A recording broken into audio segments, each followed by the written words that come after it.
Bat হাতে মোহাম্মদ আবদুল্লাহর অসাধারণ ইনিংসের পর বল হাতে অগ্নি ঝরালেন মারুফ মৃধারা।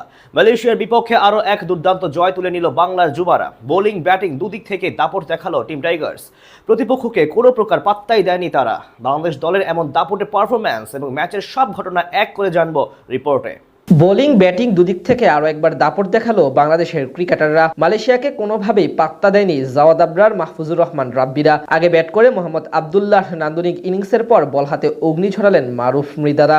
এতে জয় নিশ্চিত হয় টাইগারদের। এদিন আগে ব্যাট করতে নেমে মালয়েশিয়ার বিপক্ষে শুরুটা অবশ্য একেবারে মনমতো করতে পারেনি টাইগার অনূর্ধ্ব 23 দলের ক্রিকেটাররা। ইনিংসের দ্বিতীয়বারে আউট হয়ে বিদায় নেন ওপেনার জাওয়াদ আবরার। আরিফুল্লাহর বলে ড্রাইভ খেলতে গিয়ে বল উপরে উঠে চলে যায় ফিল্ডারের হাতে, আর এতেই প্রথম উইকেটের পতন ঘটে বাংলাদেশের।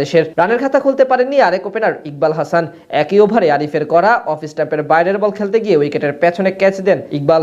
বাংলাদেশের শিবিরে চাপ ভারে অলরাউন্ডার রিজান হোসেনও আউট হলে একই বোলারের শর্ট লেন্থের ডেলিভারি অফ সাইডে খেলতে গিয়ে ক্যাচ দিয়ে বিদায় নেন রিজান। সেখান থেকে শাহরিয়ার এবং কালাম সিদ্দিকী মিলে চাপ সামাল দিলেও বেশি দূর আগাতে পারেনি এই জুটি। 26 বলে 21 রান করে শাহরিয়ার সাকিব বিদায় নেন দলীয় 51 রানের মাথায়। এরপর নতুন করে মোহাম্মদ আবদুল্লাহ এবং কালাম সিদ্দিকী মিলে জুটি করেন। সেখান থেকে কালাম সিদ্দিকী রান আউট হয়ে বিদায় নেন 34 রান করে। তবে এক প্রান্ত আগলে রেখে চালিয়ে খেলতে থাকেন আবদুল্লাহ, তুলে নেন ব্যক্তিগত হাফ সেঞ্চুরি। তাকে সঙ্গ দিতে থাকেন আহরার আমিন পিয়ান। দুজনের পার্টনারশিপের উপর ভর করে ঘুরে দাঁড়ায় বাংলাদেশ অনূর্ধ্ব 23 দল। 62 বলে 61 রান করে আউট হন আহরার। অন্যদিকে আবদুল্লাহ থামেন 94 রানের দায়িত্বশীল ইনিংস খেলে। তাদের সেই প্রচেষ্টার উপর ভর করে শেষ পর্যন্ত 290 রানের পুঁজি পায় বাংলাদেশ অনূর্ধ্ব 23 দল। জবাব দিতে নেমে মালয়েশিয়ার শুরুটাও একেবারে মনমতো হয়নি। ইনিংসের ষষ্ঠ ওভারে মাহফুজুর রহমান রাব্বির দুর্দান্ত এক ডেলিভারি ডিফেন্স করতে গিয়ে জায়গা থেকে বেরিয়ে যান ওপেনার আসলাম। ফলে স্ট্যাম্পিং এর শিকার বনে পেভিলিয়নের ফেরত যান এই ব্যাটার। আরেক ব্যাটার শারফিন মুনিয়ান্দিকেও বেশিক্ষণ টিকতে দেননি পেসার মারুফ মৃধা। তার বলে এলবিডব্লিউ শিকার বনে বিদায় নেন মাত্র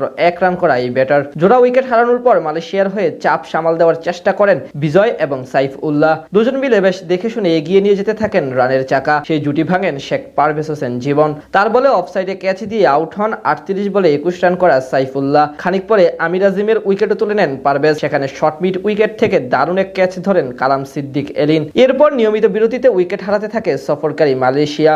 মাঝে সেট হওয়া বিজয়কে ফেরত পাঠান লেগ স্পিনার স্বাধীন ইসলাম। শেষ পর্যন্ত টাইগার বোলারদের এমন কার্যকরী বোলিংয়ে সহজেই বড় জয় পেয়ে যায় বাংলাদেশ অনূর্ধ্ব 23 দল। অন্যদিকে পরাজয় দিয়ে সিরিজ শুরু করলো মালয়েশিয়া ক্রিকেট দল।